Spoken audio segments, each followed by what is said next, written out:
Hello friends, welcome to global online Kannada. ಈ ಒಂದು ವಿಡಿಯೋದಲ್ಲಿ ನಾವು Karnataka SET 2026 paper 1 teaching and research aptitude ಕುರಿತು ರಿಸರ್ಚ್ ಅಪ್ಟಿಟ್ಯೂಡ್ ಮೇಲೆ ಟೈಪ್ಸ್ ಆಫ್ ರಿಸರ್ಚ್ ಮೇಲೆ ಕೆಲವು MCQ ಡಿಸ್ಕಷನ್ ಮಾಡ್ತಾ ಇದ್ದೀವಿ. ಸೊ ಕಳೆದ ತರಗತಿಯಲ್ಲಿ ನಾವು ಬೇಸಿಕ್ ಕಾನ್ಸೆಪ್ಟ್ ಮೇಲೆ ಡಿಸ್ಕಷನ್ ಅನ್ನ ಮಾಡಿದ್ವಿ. ಸೊ ಅದೇ ರೀತಿ ಇವಾಗ ಅಲ್ಲಿ ನಾವು ಟೀಚಿಂಗ್ ಅಪ್ಟಿಟ್ಯೂಡ್ ಮೇಲೆ ಸಾಕಷ್ಟು MCQ ಡಿಸ್ಕಷನ್ ಮಾಡಿದ್ದೀವಿ. ಸೊ ಎಲ್ಲಾ ಯೂನಿಟ್ ನ ಒಂದು ಹೆಚ್ಚಿನ MCQ ನೀವು ನಮ್ಮ global online Kannada YouTube channel ಅನ್ನ ಕೂಡ ಫಾಲೋ ಅಪ್ ಮಾಡಬಹುದು. ಸೊ ಯಾರೆಲ್ಲ ವಿದ್ಯಾರ್ಥಿಗಳು ಕೆಸೆಟ್ 2026 ಗೆ ಪ್ರಿಪರೇಷನ್ ಅನ್ನ ಮಾಡ್ತಾ ಇದ್ದೀರಾ, ಈ ಒಂದು ಗ್ಲೋಬಲ್ ಆನ್ಲೈನ್ ಕನ್ನಡ ವತಿಯಿಂದ ಪೇಪರ್ 1 ಗಾಗಿ ನಾವು ಕೋರ್ಸ್ ಅನ್ನ ಆರಂಭ ಮಾಡಿದೀವಿ. ಈ ಒಂದು ಕೋರ್ಸ್ ನಲ್ಲಿ ಪೇಪರ್ 1 ಗೆ ಸಂಬಂಧಪಟ್ಟಂತೆ ಎಲ್ಲ 10 ಯೂನಿಟ್ ಗಳಿಗೆ ಸಂಬಂಧಪಟ್ಟಂತೆ ಥಿಯರಿ ಲೆಕ್ಚರ್ಸ್ ಗಳನ್ನ ಕೊಡ್ತಾ ಇದ್ದೀವಿ. ಈ ಎಲ್ಲ ಥಿಯರಿ ಲೆಕ್ಚರ್ಸ್ ಗಳನ್ನು ನಿಮಗೆ ಕನ್ನಡ ಮತ್ತೆ ಇಂಗ್ಲಿಷ್ ಎರಡು ಲ್ಯಾಂಗ್ವೇಜ್ ನಲ್ಲಿ ದೊರೀತಾ ಇದಾವೆ. ಸೊ ಇದಾದ ನಂತರ ಎಲ್ಲ ಯೂನಿಟ್ ಗಳ ಮೇಲೆ ಸಾಕಷ್ಟು ನಿಮಗೆ MCQ ಲೆಕ್ಚರ್ಸ್ ಗಳನ್ನ ಕೂಡ ಕೊಡ್ತಾ ಇದೀವಿ. ಸೊ ಎಲ್ಲ MCQ ಲೆಕ್ಚರ್ಸ್ ಗಳು ನಿಮಗೆ ಪ್ರತಿಯೊಂದು ಯೂನಿಟ್ ನ ಮೇಲೆ ಟಾಪಿಕ್ ವೈಸ್ ಸಿಗ್ತಾ ಇದಾವೆ. ಸೊ ಇದಾದ ನಂತರ ಎಂಟೈರ್ ಸಿಲೆಬಸ್ ಮೇಲೆ ನಿಮಗೆ 50 ಮಾಕ್ ಟೆಸ್ಟ್ ಗಳನ್ನ ಕೊಡ್ತಾ ಇದೀವಿ. ಸೊ ಇದಾದ ನಂತರ ನೋಟ್ಸ್ ಅನ್ನ ನೀಡ್ತಾ ಇದೀವಿ. ಸೊ 5000+ MCQs PDF ಅನ್ನ ನಿಮಗೆ ಕೊಡ್ತಾ ಇದೀವಿ. ಸೊ ಈ ಒಂದು ಕಂಪ್ಲೀಟ್ ಕೋರ್ಸ್ ಜೊತೆಗೆ ಎಲ್ಲ ಪ್ರೀವಿಯಸ್ ಇಯರ್ ಕ್ವಶನ್ ಪೇಪರ್ಸ್ ಗಳನ್ನ ಸಾಲ್ವ್ ಮಾಡ್ತಾ ಇದೀವಿ.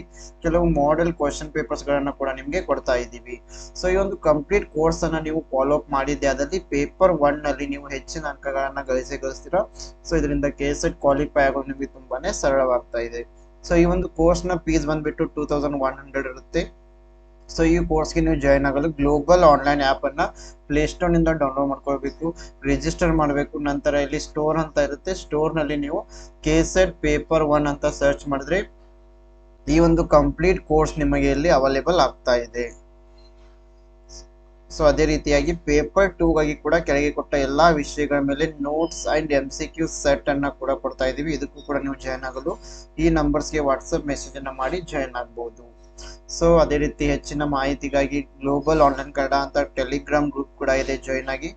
So now let us move to the questions. Here the first question is, which type of research is primarily concerned with establishing general principles and theories? Option A, applied research. Option B, fundamental research. Option C, action research. Option D, evaluation research. ಸಾಮಾನ್ಯ ತತ್ವಗಳು ಮತ್ತು ಸಿದ್ಧಾಂತಗಳನ್ನು ಸ್ಥಾಪಿಸುವುದರೊಂದಿಗೆ ಮುಖ್ಯವಾಗಿ ಸಂಬಂಧ ಹೊಂದಿರುವ ಒಂದು ಸಂಶೋಧನೆಯ ಪ್ರಕಾರ ಯಾವುದು? ಆಪ್ಷನ್ ಎ ಅನ್ವಯಿಕ ಸಂಶೋಧನೆ, ಆಪ್ಷನ್ ಬಿ ಮೂಲಭೂತ ಸಂಶೋಧನೆ, ಆಪ್ಷನ್ ಸಿ ಕ್ರಿಯಾತ್ಮಕ ಸಂಶೋಧನೆ, ಆಪ್ಷನ್ ಡಿ ಮೌಲ್ಯಮಾಪನ ಸಂಶೋಧನೆ. ಸೊ ನೀವು ಆನ್ಸರ್ ಅನ್ನ ಕಮೆಂಟ್ ನಲ್ಲಿ ಕಮೆಂಟ್ ಮಾಡಬಹುದು. So which type of research is having a relationship with generating principles and theories? So ಯಾವ ಒಂದು ಸಂಶೋಧನೆಯ ಪ್ರಕಾರ ಈ ಸಿದ್ಧಾಂತಗಳು ಮತ್ತೆ ತತ್ವಗಳನ್ನ ಡೆವಲಪ್ ಮಾಡುವುದರೊಂದಿಗೆ ಸಂಬಂಧವನ್ನ ಹೊಂದಿದೆ? So here the right answer will be option B, fundamental research. ಮೂಲಭೂತ ಸಂಶೋಧನೆಯಲ್ಲಿ ಸರಿ ಉತ್ತರ ಆಗಿದೆ.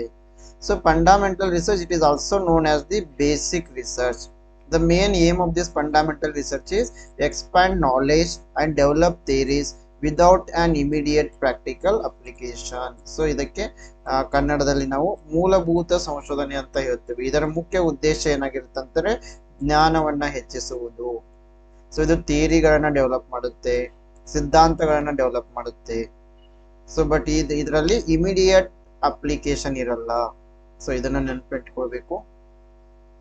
So now let us move to the question number 2.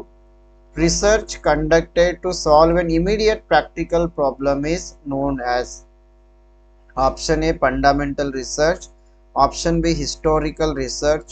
Option C, applied research. Option D, philosophical research. ತಕ್ಷಣದ ಪ್ರಾಯೋಗಿಕ ಸಮಸ್ಯೆಯನ್ನ ಪರಿಹರಿಸಲು ನಡೆಸುವ ಸಂಶೋಧನೆಯನ್ನ ಏನಂತ ಕರೆಯಲಾಗುತ್ತೆ? ಆಪ್ಷನ್ ಎ ಮೂಲಭೂತ ಸಂಶೋಧನೆ, ಆಪ್ಷನ್ ಬಿ ಐತಿಹಾಸಿಕ ಸಂಶೋಧನೆ, ಆಪ್ಷನ್ ಸಿ ಅನ್ವಯಿಕ ಸಂಶೋಧನೆ, ಆಪ್ಷನ್ ಡಿ ತಾತ್ವಿಕ ಸಂಶೋಧನೆ.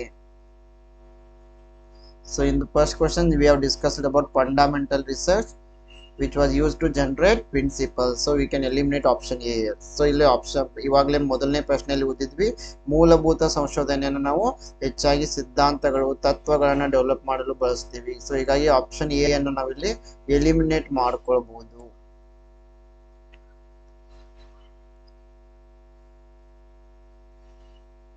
is the type of research which is used to solve the practical problem. So ಈ ಒಂದು ತಕ್ಷಣದ ಸಮಸ್ಯೆಗಳನ್ನ ಬಗೆಹರಿಸಲು ಬಳಸುವ ಒಂದು ಸಂಶೋಧನೆ ಪ್ರಕಾರ ಯಾವುದು ಅಂತಂದ್ರೆ ಆಪ್ಷನ್ ಸಿ ಅಪ್ಲೈಡ್ ರಿಸರ್ಚ್, ಅನ್ವಯಿಕ ಸಂಶೋಧನೆಯಲ್ಲಿ ಸರಿಯಾಗಿದೆ.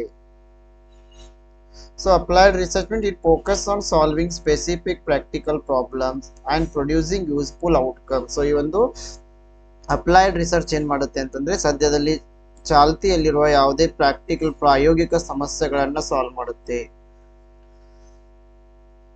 So now question number 3 is a teacher investigates why students are performing poorly in mathematics and introduce a new teaching strategy to improve their performance. This is an example of option A historical research, option B action research, option C fundamental research, option D descriptive research. Yes, a teacher, he came to know that students are performing poorly in mathematics, so he will introduce a new teaching strategy. Then this is an example of which type of research. So ಇಲ್ಲಿ ವಿದ್ಯಾರ್ಥಿಗಳು ಗಣಿತದಲ್ಲಿ ಕಡಿಮೆ ಅಂಕಗಳನ್ನ ಗಳಿಸ್ತಾ ಇರ್ತಾರೆ. ಅದಕ್ಕೆ ಕಾರಣ ಏನು ಅಂತ ತಿಳಿದುಕೊಳ್ಳಲು ಒಬ್ಬ ಶಿಕ್ಷಕರು ಏನ್ ಮಾಡ್ತಾರೆ, ಸಂಶೋಧನೆಯನ್ನ ಕೈಗೊಳ್ತಾರೆ. ಮತ್ತೆ ಸಂಶೋಧನೆಯನ್ನ ಕೈಗೊಂಡು ಈ ವಿದ್ಯಾರ್ಥಿಗಳ ಒಂದು ಸಾಧನೆಯನ್ನ ಸುಧಾರಿಸಲು ಹೊಸ ಬೋಧನಾ ತಂತ್ರವನ್ನ ಬಳಕೆ ಮಾಡ್ತಾರೆ.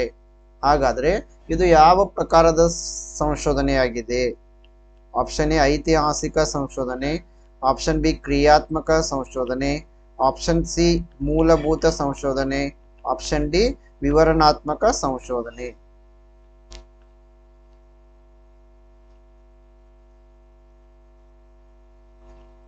Yes, here the correct answer is option B, that is action research. ಕ್ರಿಯಾತ್ಮಕ ಸಂಶೋಧನೆಯಲ್ಲಿ ಸರಿಯಾಗಿದೆ. So action research, it is conducted by practitioners such as teachers to identify and solve problems in their own professional settings. So ಇಲ್ಲಿ ಯಾವುದೇ ಸಮಸ್ಯೆ ವಿದ್ಯಾರ್ಥಿಗಳ ಒಂದು ಸಮಸ್ಯೆಗಳನ್ನ ಪರಿಹರಿಸಲು ಸೊ ಏನ್ ಮಾಡ್ತೀವಿ ನಾವು ಆಕ್ಷನ್ ರಿಸರ್ಚ್ ಅನ್ನ ಕೂಡ ಬಳಕೆ ಮಾಡ್ತೀವಿ. ಇದು ಕೂಡ ಇಮಿಡಿಯೇಟ್ ಆಗಿ ಪ್ರಾಬ್ಲಮ್ ಗಳನ್ನ ಐಡೆಂಟಿಫೈ ಮಾಡಿ ಸೊಲ್ಯೂಷನ್ ಗಳನ್ನ ನೀಡುತ್ತೆ. Question number 4, which research design primarily aims to describe the characteristics of population or phenomena? Option A experimental research, option B descriptive research, option C historical research, option D fundamental research. The research which is going to explain the characteristics of population, ಜನಸಂಖ್ಯೆ ಅಥವಾ ವಿದ್ಯಮಾನದ ಲಕ್ಷಣಗಳನ್ನು ವಿವರಿಸುವುದಕ್ಕಾಗಿ ಉದ್ದೇಶವನ್ನ ಹೊಂದಿರುವ ಸಂಶೋಧನಾ ಪ್ರಕಾರ ಯಾವುದು? ಪ್ರಾಯೋಗಿಕ ಸಂಶೋಧನೆ, ವಿವರಣಾತ್ಮಕ ಸಂಶೋಧನೆ, ಐತಿಹಾಸಿಕ ಸಂಶೋಧನೆ, ಮೂಲಭೂತ ಸಂಶೋಧನೆ. ಐ ಥಿಂಕ್ ಈ ಪ್ರಶ್ನೆ ನಾವು ಲಾಸ್ಟ್ ಕ್ಲಾಸ್ ನಲ್ಲಿ ಕೂಡ ಡಿಸ್ಕಸ್ ಮಾಡಿದ್ವಿ. The right answer is option B, that is descriptive research. Descriptive ವಿವರಣಾತ್ಮಕ ಸಂಶೋಧನೆಯಲ್ಲಿ ಸರಿಯಾಗಿದೆ. So descriptive research systematically describes existing conditions, characteristics, behaviors or situations without necessarily manipulating variables. So ಈ ಒಂದು ವಿವರಣಾತ್ಮಕ ಸಂಶೋಧನೆ ಏನ್ ಮಾಡುತ್ತೆ ಅಂತಂದ್ರೆ ಇದು ಯಾವುದೇ ಒಂದು ಎಕ್ಸಿಸ್ಟಿಂಗ್ ಕಂಡೀಷನ್ಸ್, ಅಸ್ತಿತ್ವದಲ್ಲಿರುವ ಸ್ಥಿತಿಯನ್ನ, ಗುಣಲಕ್ಷಣಗಳನ್ನ, ಬಿಹೇವಿಯರ್ ಅನ್ನ, ಸಿಚುವೇಶನ್ ಅನ್ನ ಯಾವುದೇ ರೀತಿಯ ಮ್ಯಾನಿಪುಲೇಷನ್ ಮಾಡದೆ ವಿವರಣೆ ಮಾಡ್ತಾ ಇದೆ. So now let us move to the question number 5. A researcher studies the relationship between student study time and their examination scores without manipulating either variable. This is, yes, here a researcher is going to study the relation between student study time and their exam scores, and it doesn't manipulate any variable. This is option A experimental research, option B correlational research, option C historical research, option D action research. So ಇಲ್ಲಿ ಒಬ್ಬ ಸಂಶೋಧಕ ಏನ್ ಮಾಡ್ತಾ ಇದ್ದಾನೆ ಅಂತಂದ್ರೆ ವಿದ್ಯಾರ್ಥಿಗಳು ಅಧ್ಯಯನ ಮಾಡುವ ಸಮಯ ಮತ್ತೆ ಅವರು ಪರೀಕ್ಷೆಯ ಅಂಕಗಳ ನಡುವಿನ ಸಂಬಂಧವನ್ನ ಅಧ್ಯಯನ ಮಾಡ್ತಾ ಇದ್ದಾರೆ. ಸೊ ಯಾವುದೇ ವೇರಿಯೇಬಲ್ ಅನ್ನ, ಯಾವುದೇ ಚರವನ್ನ ಅಥವಾ ಪರಿವರ್ತಕವನ್ನ ಅವರು ಇಲ್ಲಿ ಮ್ಯಾನಿಪುಲೇಷನ್ ಮಾಡ್ತಾ ಇಲ್ಲ, ಬದಲಾವಣೆ ಮಾಡ್ತಾ ಇಲ್ಲ. ಹಾಗಾದ್ರೆ ಇದು ಯಾವ ಪ್ರಕಾರದ ಒಂದು ಸಂಶೋಧನೆಯಾಗಿದೆ? ಆಪ್ಷನ್ ಎ ಪ್ರಾಯೋಗಿಕ ಸಂಶೋಧನೆ, ಆಪ್ಷನ್ ಬಿ ಸಹ ಸಂಬಂಧಾತ್ಮಕ ಸಂಶೋಧನೆ, ಆಪ್ಷನ್ ಸಿ ಐತಿಹಾಸಿಕ ಸಂಶೋಧನೆ, ಆಪ್ಷನ್ ಡಿ ಕ್ರಿಯಾ ಸಂಶೋಧನೆ.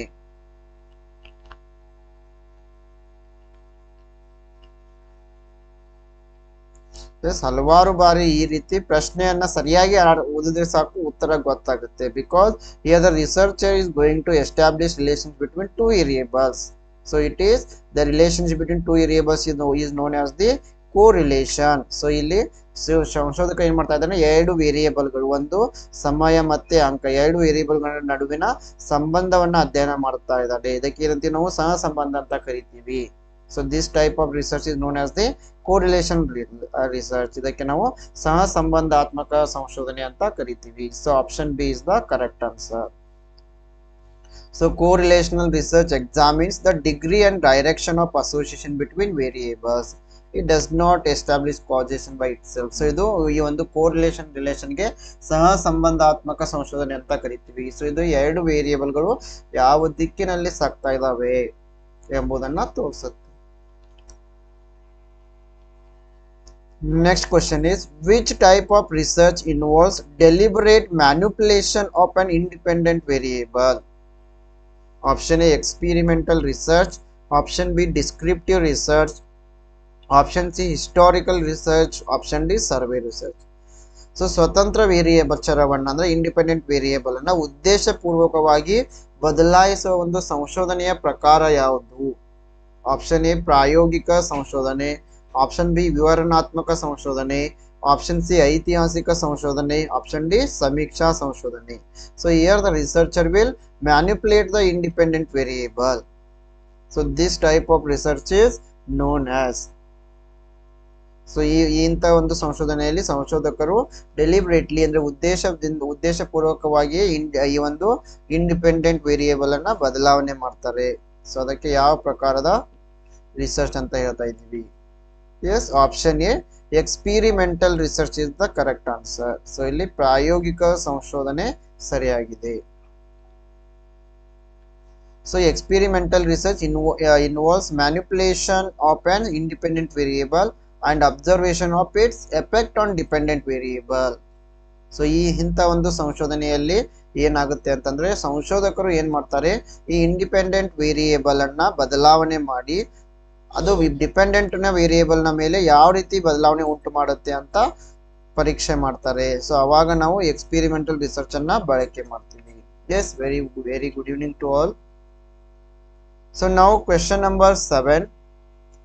Which research is mainly concerned with studying past events, documents, records and artifacts?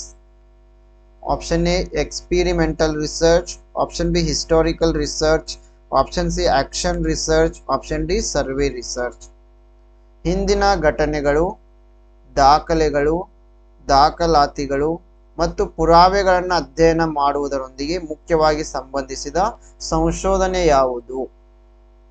Option A ಪ್ರಾಯೋಗಿಕ ಸಂಶೋಧನೆ, ಆಪ್ಷನ್ ಬಿ ಐತಿಹಾಸಿಕ ಸಂಶೋಧನೆ, ಆಪ್ಷನ್ ಸಿ ಕ್ರಿಯಾ ಸಂಶೋಧನೆ, ಆಪ್ಷನ್ ಡಿ ಸಮೀಕ್ಷಾ ಸಂಶೋಧನೆ. ಎಸ್, ಎಲ್ಲರೂ ಆಪ್ಷನ್ ಬಿ ಅಂತ ಹೇಳ್ತಾ ಇದ್ದೀರಾ. Very easy. ಸೊ ಪ್ರಶ್ನೆಯನ್ನ ಸರಿಯಾಗಿ ಅರ್ಥ ಮಾಡ್ಕೊಂಡ್ರೆ ಸಾಕು ಗೊತ್ತಾಗುತ್ತೆ. We are studying past events, past documents, past records. So it is historical research. ಹಿಂದೆ ನಡೆದು ಹೋದ ಘಟನೆಗಳನ್ನ, ಹಿಂದಿನ ದಾಖಲೆಗಳನ್ನ ಅಧ್ಯಯನ ಮಾಡೋದಕ್ಕೆ ಏನಂತೀವಿ ನಾವು? ಐತಿಹಾಸಿಕ ಸಂಶೋಧನೆ. So historical research systematically investigates past events using sources such as documents, archives, letters, records, etcetera. Now let us move to the next question. A study using questionnaires to collect information about the political preferences of 10,000 voters is primarily. Option A survey research, option B experimental research, option C historical research, option D philosophical research. 10,000 ಮತದಾರರ ರಾಜಕೀಯ ಆದ್ಯತೆಗಳ ಬಗ್ಗೆ ಮಾಹಿತಿಯನ್ನ ಸಂಗ್ರಹಿಸಲು ಪ್ರಶ್ನಾವಳಿಗಳನ್ನ ಬಳಸುವ ಅಧ್ಯಯನ ಮುಖ್ಯವಾಗಿ ಯಾವ ಪ್ರಕಾರದ ಒಂದು ಸಂಶೋಧನೆಯಾಗಿದೆ? ಆಪ್ಷನ್ ಎ ಸಮೀಕ್ಷಾ ಸಂಶೋಧನೆ, ಆಪ್ಷನ್ ಬಿ ಪ್ರಾಯೋಗಿಕ ಸಂಶೋಧನೆ, ಆಪ್ಷನ್ ಸಿ ಐತಿಹಾಸಿಕ ಸಂಶೋಧನೆ, ಆಪ್ಷನ್ ಡಿ ತಾತ್ವಿಕ ಸಂಶೋಧನೆ. ಇದು ಕೂಡ ಒಂದು ನೇರವಾದ ಪ್ರಶ್ನೆಯಾಗಿದೆ. ಇಲ್ಲಿ ಕೂಡ ಪ್ರಶ್ನೆಯನ್ನ ಸ್ವಲ್ಪ ಓದಿದ್ರೆ ಉತ್ತರ ಗೊತ್ತಾಗುತ್ತೆ. Yes, it is known as the survey research. Remember where we are using the questionnaire, it is related to survey research. So ಎಲ್ಲಿ ನಾವು ಈ ಒಂದು ಪ್ರಶ್ನಾವಳಿಯನ್ನ ಬಳಕೆ ಮಾಡ್ತಾ ಇದ್ದೀವಿ ಅದು ಸಮೀಕ್ಷಾ ಸಂಶೋಧನೆ ಅಂತ ನಾವು ಹೇಳ್ಬೋದು. So survey research, it collects information from a sample or population commonly through the questionnaires. So now next question is, which research approach primarily deals with meanings, experiences, perceptions and interpretations? Quantitative research, qualitative research, experimental research, correlational research. ಅರ್ಥ, ಅನುಭವ, ಗ್ರಹಿಕೆ ಮತ್ತು ವ್ಯಾಖ್ಯಾನಗಳೊಂದಿಗೆ ವ್ಯವಹರಿಸುವ ಒಂದು ಸಂಶೋಧನಾ ವಿಧಾನ ಯಾವುದು? ಪರಿಮಾಣಾತ್ಮಕ ಸಂಶೋಧನೆ, ಗುಣಾತ್ಮಕ ಸಂಶೋಧನೆ, ಪ್ರಾಯೋಗಿಕ ಸಂಶೋಧನೆ, ಸಹ ಸಂಬಂಧದ ಸಂಶೋಧನೆ. ಸೊ ಈ ಪ್ರಶ್ನೆಯನ್ನ ಕೂಡ ನಾವು ಲಾಸ್ಟ್ ಕ್ಲಾಸ್ ನಲ್ಲಿ ಡಿಸ್ಕಸ್ ಮಾಡಿದ್ವಿ ಅನ್ಸುತ್ತೆ. ಸೊ ಯಾವ ಪ್ರಕಾರದ ಒಂದು ಸಂಶೋಧನೆ? ಈ ಒಂದು ಅರ್ಥ, ಅನುಭವ, ಗ್ರಹಿಕೆಗಳಿಗೆ ಸಂಬಂಧಿಸಿದೆ. ಎಸ್, ಆಪ್ಷನ್ ಸಿ ಆಗಲ್ಲ. ಎಕ್ಸ್ಪೆರಿಮೆಂಟಲ್ ರಿಸರ್ಚ್ ಬಗ್ಗೆ ಎಕ್ಸ್ಪ್ಲೇನ್ ಮಾಡದೆ. ಸೊ ಇದು ಏನ್ ಮಾಡುತ್ತೆ? ಇಂಡಿಪೆಂಡೆಂಟ್ ವೇರಿಯೇಬಲ್ ನಲ್ಲಿ ಬದಲಾವಣೆಯನ್ನ ಮಾಡಿ ಡಿಪೆಂಡೆಂಟ್ ವೇರಿಯೇಬಲ್ ನಲ್ಲಿ ಯಾವ ರೀತಿ ಬದಲಾವಣೆ ಆಗುತ್ತೆ ಅಂತ ಫೈಂಡ್ ಔಟ್ ಮಾಡುತ್ತೆ, ಹೌದಲ್ಲ? ಸೊ ಹಾಗಾಗಿ ಎಕ್ಸ್ಪೆರಿಮೆಂಟಲ್ ರಿಸರ್ಚ್ ಅನ್ನ ಎಲಿಮಿನೇಟ್ ಮಾಡಬಹುದು ನಾವು. ಇಲ್ಲಿ ಏನ್ ಅರ್ಥ ಅಧ್ಯಯನ ಮಾಡ್ತಾ ಇದೀವಿ ನಾವು? ಮೀನಿಂಗ್ ಅರ್ಥ, ಅನುಭವ ಎಕ್ಸ್ಪೀರಿಯನ್ಸಸ್, ಪರ್ಸೆಪ್ಷನ್ ಅಂದ್ರೆ ಗ್ರಹಿಕೆ. ಸೊ ಇವುಗಳನ್ನ ಅಧ್ಯಯನ ಮಾಡ್ತಾ ಇದೀವಿ. Yes, very good. Option B is the right answer. So ಇದಕ್ಕೆ ನಾವು ಕ್ವಾಲಿಟೇಟಿವ್ ರಿಸರ್ಚ್ ಅಂತ ಕರಿತೀವಿ. ಗುಣಾತ್ಮಕ ಸಂಶೋಧನೆಯಲ್ಲಿ ಸರಿಯಾಗಿದೆ. Okay, so qualitative research means it seeks to understand experience, meaning, perception and social process often using interview, observations, documents. So ಇಲ್ಲಿ qualitative research ನಲ್ಲಿ ಏನ್ ಮಾಡ್ತೀವಿ ಅಂತಂದ್ರೆ ನಾನ್ ನ್ಯೂಮರಿಕಲ್ ಡೇಟಾನ ಕಲೆಕ್ಟ್ ಮಾಡ್ತಾ ಇದ್ದೀವಿ. ಸೊ ಯಾವ ದತ್ತಾಂಶಗಳನ್ನ ನಾವು ಅಂಕಿ ಸಂಖ್ಯೆಗಳಲ್ಲಿ ಎಕ್ಸ್ಪ್ರೆಸ್ ಮಾಡೋದು ಸಾಧ್ಯವಿಲ್ಲ. Experience, meaning, perception, social process, these are all non-numerical data. So now question number 10. Research that uses numerical data and statistical analysis is generally classified as. Option A qualitative research, option B quantitative research, option C historical research, option D philosophical research. ಸಂಖ್ಯಾತ್ಮಕ ದತ್ತಾಂಶ ಮತ್ತು ಸಂಖ್ಯಾಶಾಸ್ತ್ರೀಯ ವಿಶ್ಲೇಷಣೆಯನ್ನ ಬಳಸುವ ಸಂಶೋಧನೆಯನ್ನ ಸಾಮಾನ್ಯವಾಗಿ ಹೀಗೆ ವರ್ಗೀಕರಿಸಲಾಗುತ್ತೆ. Option A ಗುಣಾತ್ಮಕ ಸಂಶೋಧನೆ, ಆಪ್ಷನ್ ಬಿ ಪರಿಮಾಣಾತ್ಮಕ ಸಂಶೋಧನೆ, ಆಪ್ಷನ್ ಸಿ ಐತಿಹಾಸಿಕ ಸಂಶೋಧನೆ, ಆಪ್ಷನ್ ಡಿ ತಾತ್ವಿಕ ಸಂಶೋಧನೆ. So just now we have studied about the qualitative research where we are studying non-numerical data, but here we are studying about the numerical data. Yes, you are correct. Option B quantitative research, ಪರಿಮಾಣಾತ್ಮಕ ಸಂಶೋಧನೆ. So quantitative research uses measurable variables, numerical data and statistical techniques to analyze relationship and differences. So ಇಂಥ ಈ ಒಂದು quantitative research ಪರಿಮಾಣಾತ್ಮಕ ಸಂಶೋಧನೆಯಲ್ಲಿ ಸಂಶೋಧಕರು ಈ ಒಂದು ನ್ಯೂಮರಿಕಲ್ ಡೇಟಾ ಅಂಕಿ ಸಂಖ್ಯೆಗಳಲ್ಲಿ ವ್ಯಕ್ತಪಡಿಸಬಹುದಾದ ದತ್ತಾಂಶಗಳನ್ನ ಅಧ್ಯಯನ ಮಾಡ್ತಾ ಇದ್ದಾರೆ. Next question is, a researcher wants to understand the lived experiences of first generation college students. Which approach would be most appropriate?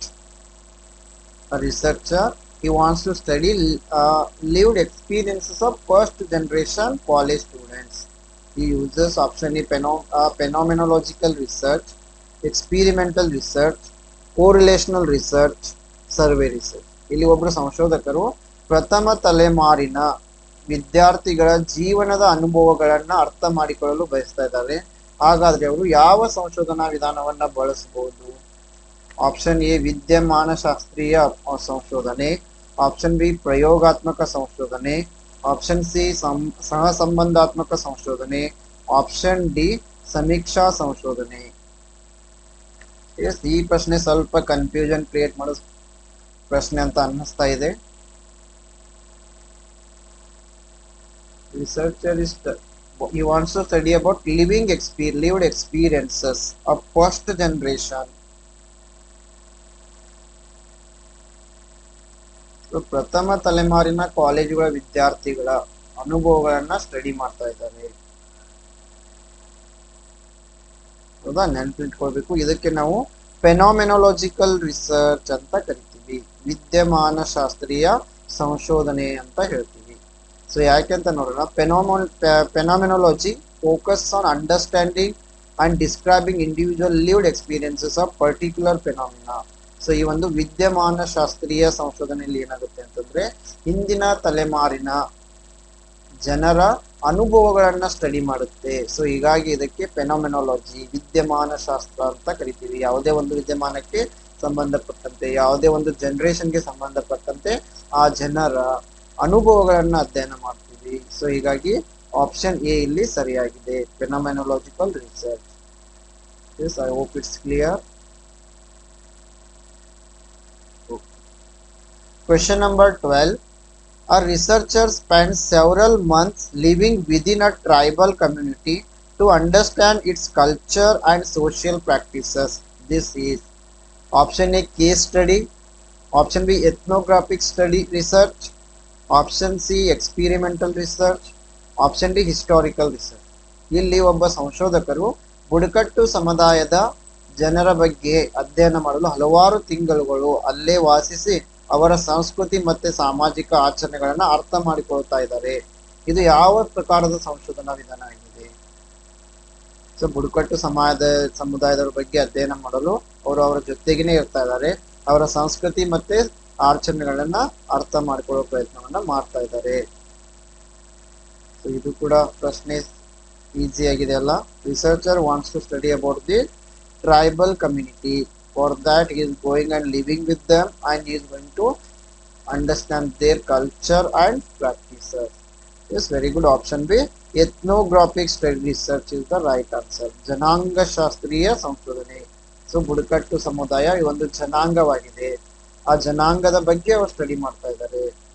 So ethnography involves an in-depth study of the culture, practice, beliefs and social life of particular group. So ಇಲ್ಲಿ ಎಥ್ನೋಗ್ರಫಿನಲ್ಲಿ ಏನ್ ಮಾಡ್ತೀವಿ, ಯಾವುದೇ ಒಂದು ಜನಾಂಗಕ್ಕೆ ಸಂಬಂಧಪಟ್ಟಂತೆ ಅವರ ಸಂಸ್ಕೃತಿ, ಆಚರಣೆಗಳು, ಅವರ ಬಿಲೀಫ್ಸ್, ಅವರ ಒಂದು ಸಾಮಾಜಿಕ ವ್ಯವಸ್ಥೆ ಇತ್ಯಾದಿಗಳನ್ನ ಅಧ್ಯಯನ ಮಾಡ್ತೀವಿ. ಸೊ ನಾವು next question is, an intensive investigation of one school, organization, person or institution is called case study research, survey research, experimental research, correlational research. ಯಾವುದೇ ಒಂದು ಶಾಲೆ ಅಥವಾ ಸಂಸ್ಥೆ ಅಥವಾ ವ್ಯಕ್ತಿ ಅಥವಾ ಸಂಸ್ಥಾನದ ಕುರಿತು ಆಳವಾಗಿ ಮತ್ತು ಸಮಗ್ರವಾಗಿ ಅಧ್ಯಯನ ಮಾಡುವುದಕ್ಕೆ ಯಾವ ಸಂಶೋಧನೆ ಅಂತ ಕರಿತೀವಿ? ಪ್ರಕರಣ ಅಧ್ಯಯನ ಸಂಶೋಧನೆ, ಸಮೀಕ್ಷಾ ಸಂಶೋಧನೆ, ಪ್ರಯೋಗಾತ್ಮಕ ಸಂಶೋಧನೆ, ಸಹ ಸಂಬಂಧಾತ್ಮಕ ಸಂಶೋಧನೆ.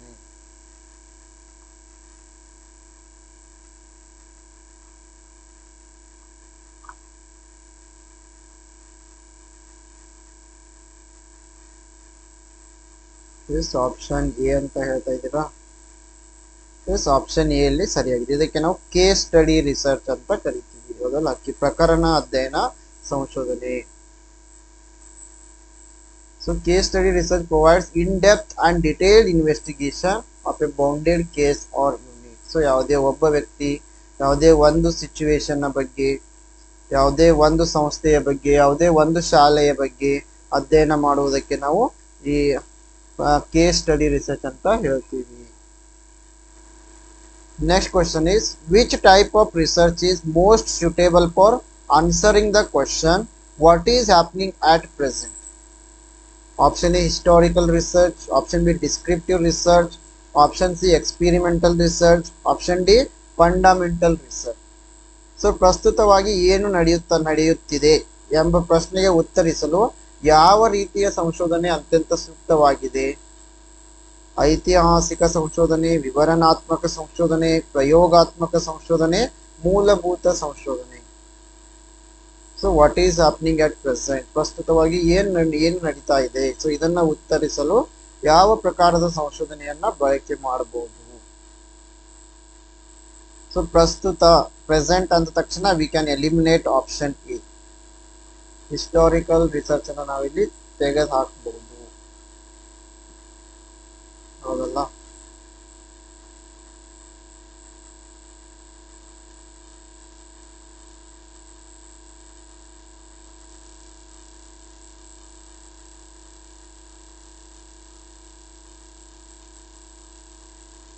So the right answer is option B, descriptive research, because we are explaining what is happening at the present. So ಇವಾಗ ಏನು ನಡೀತಾ ಇದೆ ಅಂತ ನಾವಿಲ್ಲಿ ವಿವರಣೆ ಮಾಡ್ತಾ ಇದ್ದೀವಿ.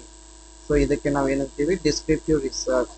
ಸೊ ಫಂಡಮೆಂಟಲ್ ರಿಸರ್ಚ್ ಯಾಕಾಗಲ್ಲ ಅಂತಂದ್ರೆ ಹೇಳೋದಲ್ಲ ನಿಮಗೆ, here we are going to expand the knowledge by developing the theories and laws principles. ಅದೆಲ್ಲ ಮೂಲಭೂತ ಸಂಶೋಧನೆಯಲ್ಲಿ ಏನ್ ಮಾಡ್ತೀವಿ, ಜ್ಞಾನವನ್ನ ವಿಸ್ತಾರ ಮಾಡುವ ಸಲುವಾಗಿ ಜ್ಞಾನವನ್ನು ವಿಸ್ತಾರ ಮಾಡ್ತೀವಿ, ಸಿದ್ಧಾಂತಗಳನ್ನ ಅಭಿವೃದ್ಧಿ ಮಾಡ್ತೀವಿ, ಮತ್ತೆ ತತ್ವಗಳನ್ನ ಅಭಿವೃದ್ಧಿ ಮಾಡ್ತೀವಿ. ಸೊ ಹೀಗಾಗಿ ಇಲ್ಲಿ ಮೂಲಭೂತ ಸಂಶೋಧನೆ ಆಗಲ್ಲ. So what is happening at present, ಇವಾಗ ಏನ್ ನಡೀತಾ ಇದೆ ಅಂದಾಗ ಸೊ ನಾವು ಸದ್ಯದ ಪರಿಸ್ಥಿತಿಯನ್ನ ವಿವರಣೆ ಮಾಡ್ತಾ ಹೋಗ್ತೀವಿ. ಸೊ ಹೀಗಾಗಿ ಇದು ಒಂದು ವಿವರಣಾತ್ಮಕ ಸಂಶೋಧನೆ ಆಗಿದೆ. So descriptive research focuses on systematically describing the current status or characteristics of a phenomena. So I hope it is clear. ಅರ್ಥ ಆಯ್ತಲ್ಲ ಡಿ ಯಾಕಾಗಲ್ಲ ಅಂತ. So now question number 15. Which research attempts to determine whether one variable causes changes in another variable? Option A, descriptive research. Option B, experimental research. Option C, historical research. Option D, ethnographic research. So ಒಂದು variable ಮತ್ತೊಂದು variable ನಲ್ಲಿ ಬದಲಾವಣೆ ಉಂಟು ಮಾಡುತ್ತದೆಯೇ ಎಂಬುದನ್ನು ನಿರ್ಧಾರ ಮಾಡಲು ಪ್ರಯತ್ನಿಸುವ ಸಂಶೋಧನೆ ಯಾವುದು? ವಿವರಣಾತ್ಮಕ ಸಂಶೋಧನೆ, ಪ್ರಯೋಗಾತ್ಮಕ ಸಂಶೋಧನೆ, ಐತಿಹಾಸಿಕ ಸಂಶೋಧನೆ, ಜನಾಂಗಶಾಸ್ತ್ರೀಯ ಸಂಶೋಧನೆ. ಇದನ್ನು ಕೂಡ ಡಿಸ್ಕಸ್ ಮಾಡಿದ್ವಿ. ಪ್ರಯೋಗಾತ್ಮಕ ಸಂಶೋಧನೆ, ಎಕ್ಸ್ಪೆರಿಮೆಂಟಲ್ ರಿಸರ್ಚ್ ಅಂತ ಹೇಳ್ತಾ ಇದ್ದೀರಾ? Okay, yes, all of you are saying option B only. Yes, option B is the right answer.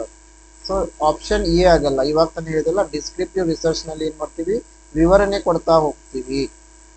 But ಇಲ್ಲಿ ಏನಾಗ್ತಾ ಇದೆ, attempts to determine one variable causes in another variable.